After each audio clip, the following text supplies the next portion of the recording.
she said. "I'm leaving you. Your sad obsession with old cars is pathetic. You will always be a Grace monkey." She threw her keys on the workbench of my garage and walked out. A year later, she saw me on a magazine cover with my award-winning car and my new fiancée, the famous Racecar driver. I, 33 male, had been with my girlfriend, Brianna, 30, for 5 years. We lived a polished, upwardly mobile life in the suburbs of Detroit, Michigan. I was an automotive engineer for one of the big 3 car manufacturers, a respectable, white-collar job that came with a $175,000 salary and great benefits. Brianna was a PR executive for a national fashion brand, a job that perfectly suited her obsession with image and status. Our combined income afforded us a beautiful new, build house, European cars, and a life that looked perfect on her social media feed. Thank you for watching. Stay with me until the end. The story holds a twist you won't expect. Subscribe to the channel and support its growth. But my real passion wasn't in the corporate design meetings, staring at CAD models on a screen. It was in my garage. That was my sanctuary. For years my hobby had been restoring and modifying classic American muscle cars. The smell of gasoline and oil, the feel of worn steel under my hands, the challenge of bringing a forgotten piece of history back to life with modern performance. That was what I truly loved. To Brianna, my passion was a dirty, embarrassing secret. The big life opportunity came not from my corporate job, but from my garage. I had developed a reputation in the local car scene for the quality and creativity of my builds.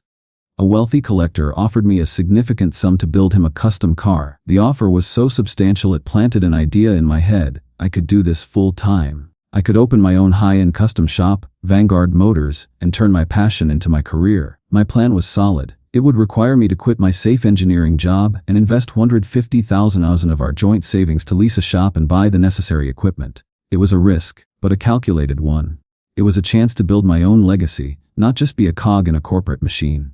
I presented the idea to Brianna one evening, my heart full of excitement. I laid out the business plan, the financials, the clear demand for high-end custom builds. I thought she might see the fire in my eyes, the chance for me to build something that was truly mine. Her reaction was one of pure, unadulterated horror. "You want to quit your job?" she asked, her voice laced with disbelief. "To become a mechanic? I'd be a business owner," I replied. "Building bespoke, high-performance cars. You'd be a Grace monkey, Jax," she snapped. "Working in a filthy garage. My boyfriend, the engineer, wants to trade his career to get his hands dirty. What will I tell my clients? What will I tell my parents? Tell them I'm pursuing my dream," I said, my own voice hardening. "It's a pathetic dream," she stated. "It's a step backward. It's embarrassing." The conflict was a chasm that opened up between us in an instant. She saw my passion as a downgrade, a regression from our polished, white-collar life to something dirty and common. My dream was a threat to the image she had so carefully constructed, and she made it clear that she would not have it. Update 1. Brianna's contempt for my dream was a line in the sand. I knew I couldn't abandon my passion, and I knew I couldn't live with someone who was actively ashamed of it. I decided to move forward with my plan to open Vanguard Motors, but I knew I had to do it on my own. I tried to talk to her again, to reason with her, but every attempt was met with the same condescending refusal to engage. "We are not discussing your garage fantasy," she would say, her eyes glued to her phone. "This is my future, Brianna," I would insist. "This is not the future I signed up for," she would reply. "The conversation is over." Our friends, who were mostly her friends from the PR and fashion world, saw my dream as a sign of a mental breakdown. They rallied around her, treating her like the long-suffering partner of a man in a mid-life crisis. "He's really gonna throw away an engineering career." One of them asked her at a dinner party, loud enough for me to hear. "That's insane. You poor thing," another one said, patting her arm. "I can't imagine how embarrassing this must be for you." Their snobbery and her unwavering opposition solidified my decision. I started my secret preparations. My life became a covert operation. During the day, I was the diligent engineer. At night, I was the aspiring entrepreneur, laying the groundwork for my new life. My quiet planning was a methodical checklist of a future she wasn't a part of. I applied for and secured a small business loan, using my pristine credit and a detailed business plan. I found the perfect location for my shop, a clean, spacious commercial garage in an up-and-coming industrial district. I signed the lease without telling her. I opened a new business bank account and a new personal account at a different bank. I started funneling my personal savings into them, separating my finances from our joint accounts. I spent hours researching and sourcing the best equipment: a vehicle lift, a plasma cutter, high-end welding gear.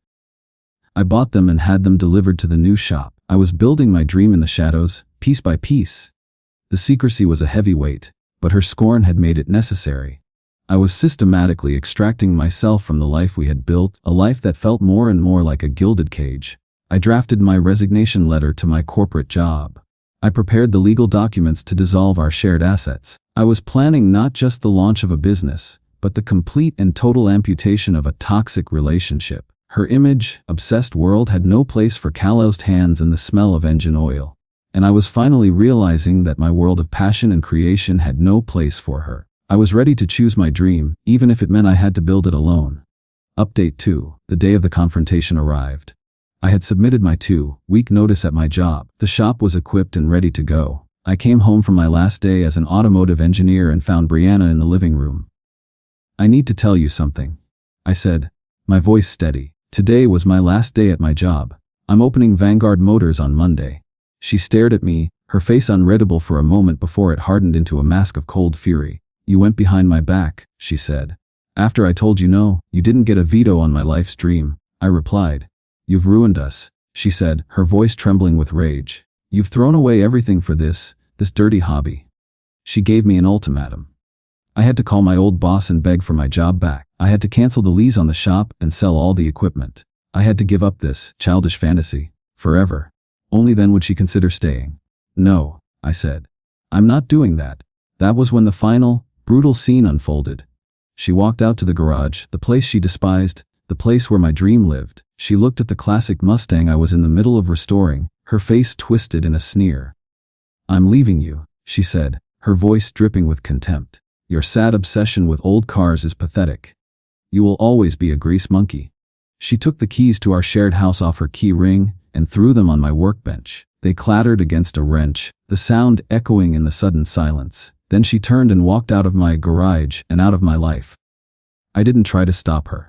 I just stood there, the smell of oil and metal in the air, and felt a profound, unexpected wave of relief. The fallout was my new reality. I was alone, with all my savings sunk into a fledgling business. The first few months were brutal. I worked 18-hour days, living off coffee and whatever I could heat up in the shop's microwave. I was the owner, the mechanic, the accountant, and the janitor.